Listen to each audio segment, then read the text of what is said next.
지금은 버젓한 저 걸음들, 그들에서 비롯된 가정과 사회, 또는 그 삶에는 오늘 어느 한 구석 어둠의 소리가 새나오지 않습니다.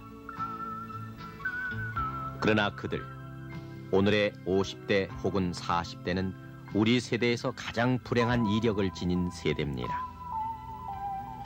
일제 끄트머리에서 태어났거나 소년기를 맞았고 해방과 전쟁이라는 격동기에서 많은 것을 잃었으며 전쟁이 만들어 놓은 폐허 위에서 고통의 청년기를 보낸 그들. 아프레니, 돌체니, 구루미 선데이니, 데칸쇼니 하는 이상한 외래어들과 임시수도, 임시교산이 하는 어느 것 하나 옳게 정착된 것이 없는 임시라는 낱말들에 애워싸여 청춘을 보낸 세대.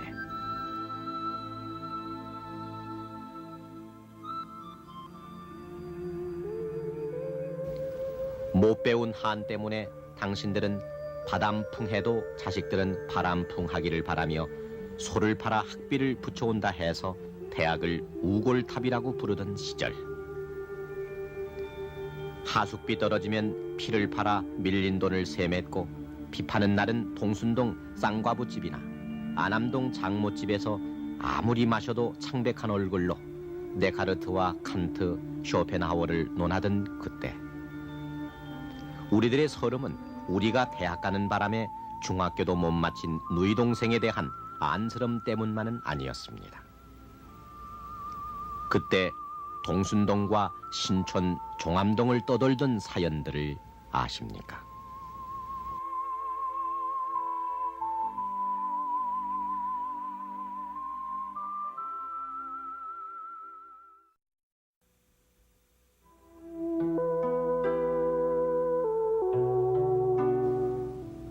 너 살아있었구나. 그치지 않는 노인의 해수처럼 포송이 여전한 피난수도 부산 용두산 허리. 임시 가교사로 몰려든 어쩔 수 없는 휴강자들의 인사는 그랬습니다. 별표 달린 군용 트럭만 덩그마니 교종에 남겨둔 채 휴강자들이 만난 곳은 커다란 마라크의 도시 부산의 전시연합대학이었습니다. 대학은 어느 경우에도 살아남아야 한다는 당위성조차 새삼스럽던 그때, 서울대학을 비롯한 국립, 사립 10개 대학 500명이 전시연합대학을 이루어 노천 아래 가마니를 깔거나 혹은 판잣집 가교사나 해수욕장 모래밭에서 판때기를 책상 삼아 수업을 하면서까지 대학은 끈질기게 살아남았습니다.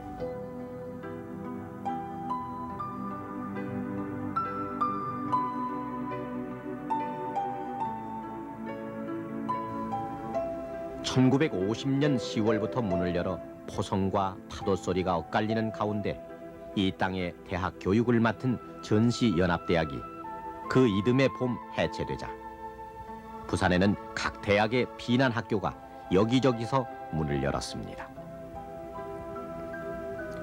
이때쯤 프랑스에서는 그 유명한 사르트르와 까뮈의 혁명관 논쟁이 벌어지고 있었는데도 우리는 고작 절망만을 얘기했을 뿐입니다. 그러나 그 절망의 와중에서도 예술은 한가닥 위안이었습니다. 부산은 이미 절망이 부화해낸 대학인들의 문학과 음악과 미술로 해서 전쟁을 겪지 않은 도시임에도 불구하고 풍부한 상처들이 어울려 만든 예술의 성체를 이루고 있었습니다. 그것은 대학인들 때문이었습니다. 부산의 학교 캠퍼스라는 것은 뭐 어떤 정상적인 빌딩이 아니고 판잣집에다가 이제 텐트를 친 그러한 상태고, 저는 이화여자대학에 다녔는데 이화대학은 매주 채플을 보게 되는데 채플을 보기 위한 강당조차도 의자도 없이 저기 흙바닥에서 그냥 서서 채플도 보고 화학이나 또는 뭐 조리 실습 이러한 거를 한다 할 때도 이제 불 가스도 있는 것도 아니고.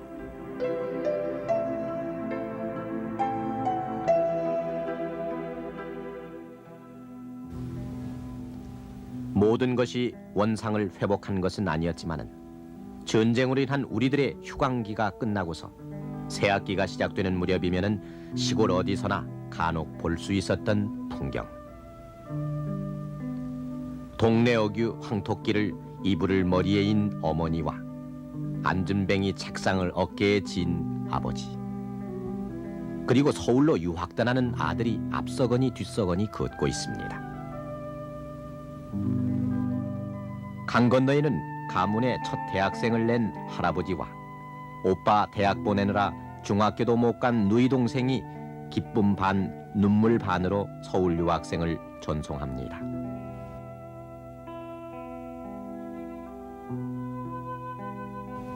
한강 철교를 덜커덩거리며 건너던 기차 바퀴 소리만큼이나 두근거렸던 가슴들을 지니고 시골 아들들은 서울 유학 생활을 시작합니다.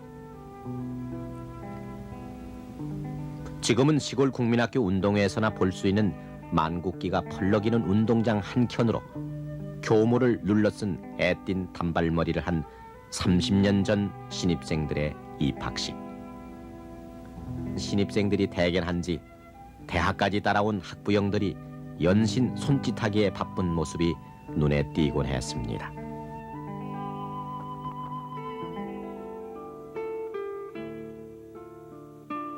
입학식이 끝나고 한 달.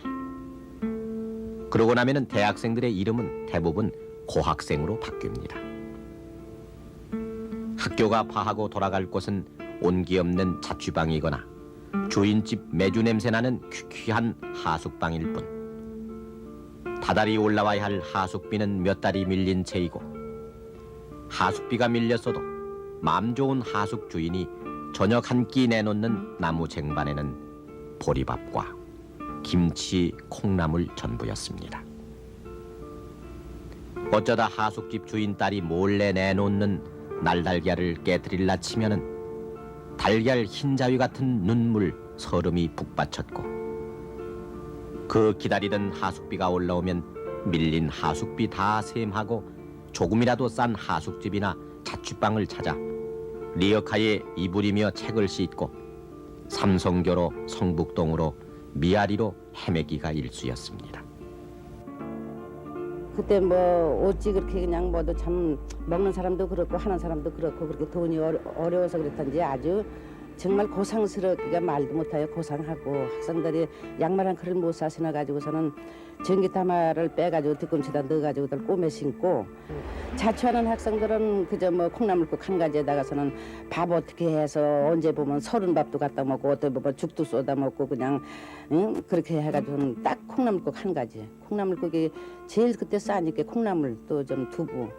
그 학생들 공부할 적에 뭐 자기네들도 공부하에도 계란 하나 못 먹고 공부했어요.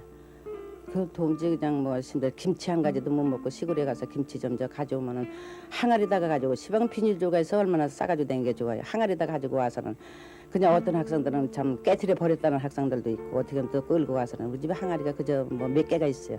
전라도서 뭐도 저 경상도 그런 데서.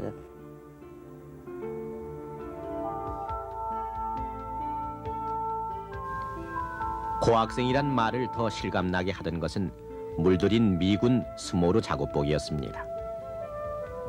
미군이 물려주고 간 옷들이 대부분 큰 것이어서 우리들이 작은 사이즈만 찾다가 이름이 스모르가 됐다는 그 작업복.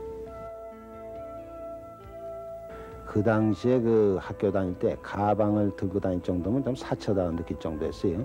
그때 이제 대부분 학생이 입고 다닌 것이 미군 군복, 그 작업복을 염색해서 입고 다녔는데 그 파카라고 나요 지금요. 그 주머니 큰 게 4개 달았습니다. 거기에 이제 도시락도 넣고 노트도 넣고 마치 이제 그 책가방 대용을 해서 다녔습니다. 그리고 지금 생각해도 뭐 음식점에 식당에 가서 식사했다는 기억이 거의 없고 거의 학생들 대부분이 그때 도시락으로 때웠고요.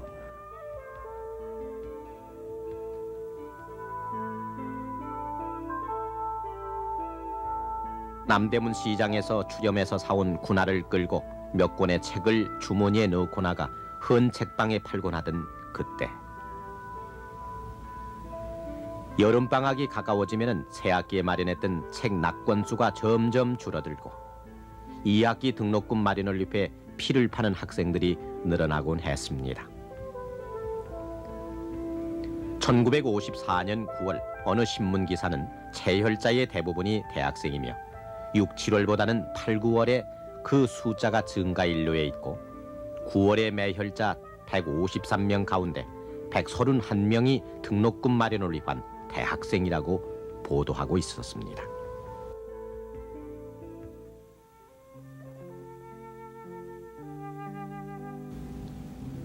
그렇게 돈이 손에 쥐어지면은 밀린 하숙비나 등록금 가운데 얼마를 떼어 선술집을 가곤 했습니다. 그때 대학생들에게 그리운 것은 따스함이었고 어머니였습니다. 그래서인지 주로 찾아가는 선술집은 동순동의 쌍과부집이나 안암동의 장모집 같은 옥호를 가진 곳이었습니다.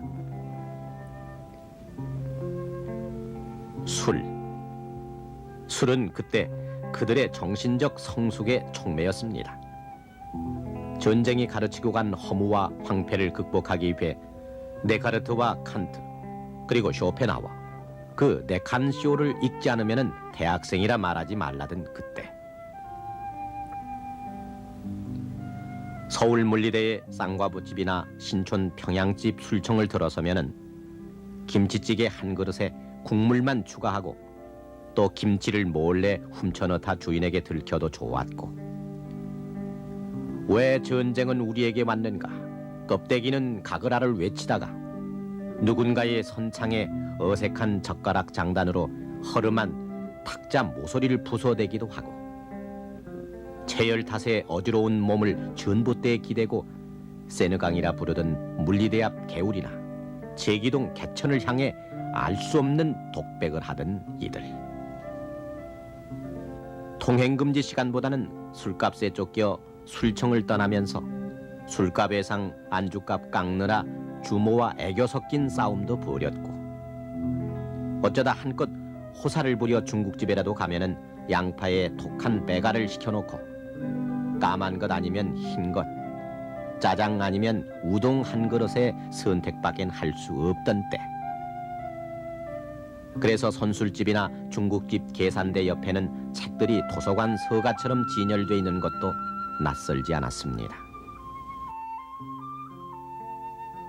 그래도 교수님들하고 한 자리에 어울려서 먹어야 교수님들한테 잘해야 탕수육 시켜줄까 아니면 잡채밥, 잡탕밥 이 정도로 시켜주고 그래도 학생들은 짜장면이나 짬뽕 먹으면서 또 간혹 가다 이제 그 모임이라고 해가지고 그 빼갈 먹으면서 그 안주로는 짬뽕 국물 같은 거 잡수었습니다.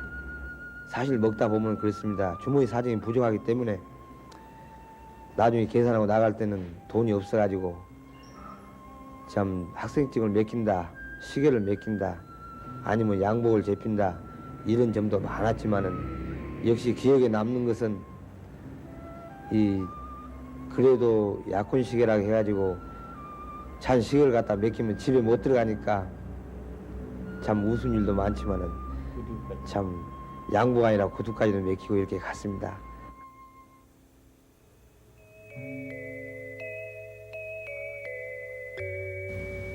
방학이 되면은 서울 유학생들은 푸근한 고향집으로 달려갔습니다. 고향집에는 이제나 저제나 아들 오기 기다리는 어머니의 기다림이 동구 밖에서부터 느껴오기 시작했고 절박기가 무섭게 객지에서 배나 골치 않았는지 밥상부터 내옵니다. 아버지는 동네 사람들 앞에서 자꾸만 아들의 대학모를 이리저리 보란 듯 만지작거리면 당신 앞에 선 아들은 이미 판사 검사였고 의사 박사였습니다. 저녁이 되면은 얼마 전 가슴 앓으며 내답한 소생각은 사라지고 아들 등록금 보내느라 충난 논맞이기 때문에 더욱 불어난 가난도 눈에 보이질 않았습니다. 서울 유학생 아들은 친구나 동생들 앞에서 내색은 하지 않았지만은 가슴속으로 앓는 그 우골탑의 죄스런 의미를 밤을 새워 곱씹곤 했습니다. 그러나 서울 유학생 아들은 고향에서는 결코 고학생일 수가 없었습니다. 어려운 행편에 국민학교라도 보낼 도리가 전혀 없었죠. 그렇게 했으니까 가르치지는 못하고 가르칠래 가르칠 형편이 되질 못하니까 못 가르치고 학교조차 없어 놓으니 어디로 학교를 그때 보낼 도리가 없었습니다.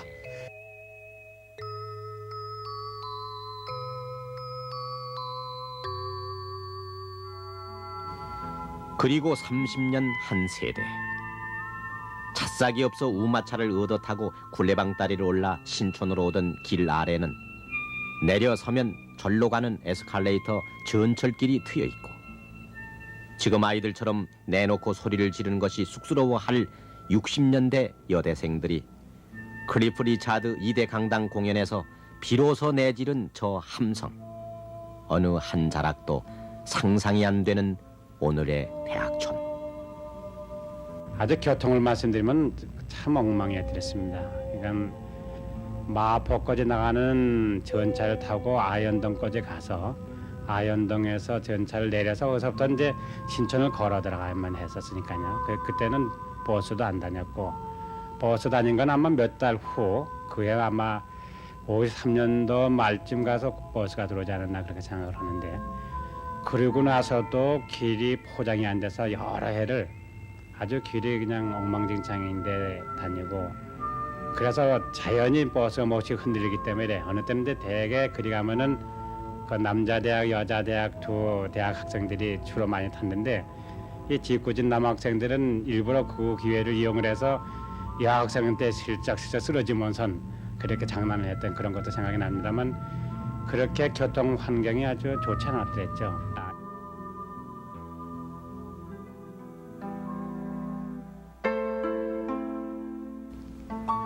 마로니에와 세느의 별명이 있던 동순독 옛 캠퍼스 길은 주말 인파에 묻혀 마당길이 돼버렸고, 항림다방과 대학다방, 별장다방에 끌어오르던 SP 음반 대신에 데이트 라인이니 꼬레니 하는 뜬모를 음식점의 비디오 음악만이 요란한 오늘.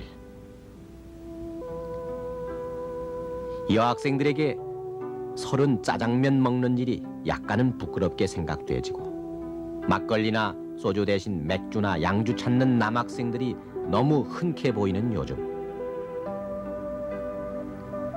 비싼 책 사기 어려워 흔 책방을 들러 노트하기 바빴던 그 옛날을 기억하는지, 원하는 부분을 복사해주는 오늘의 책방. 성북동에서 동순동 혹은 서대문에서 신촌까지는 예사롭게 걸어다니던 그때. 그러나 오늘은 강의실 앞에까지 자가용을 타고 오는 학생들로 교정이 붐비고 있습니다. 또 계다리 상에 계란이나 자반 하나만 올라도 훌륭한 하숙이었는데, 이제는 전화나 캐비넷이 없으면 하숙을 옮겨가 버리는 서울 유학생들.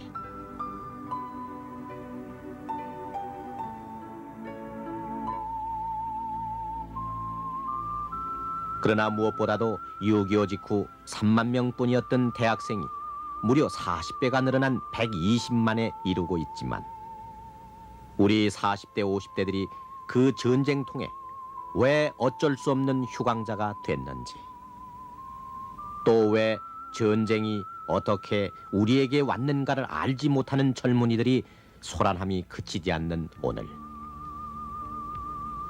50판이 있으면은 책을 사고 구두를 닦으며 막걸리를 마시겠다는 소원과, 전쟁 끝에 만나서 너 살아있었구나라는 인사는 더더욱 부를 수 없는 엘리지일 뿐입니다.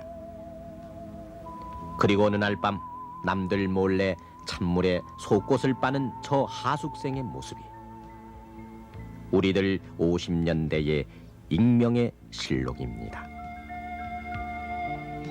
그때를 아십니까?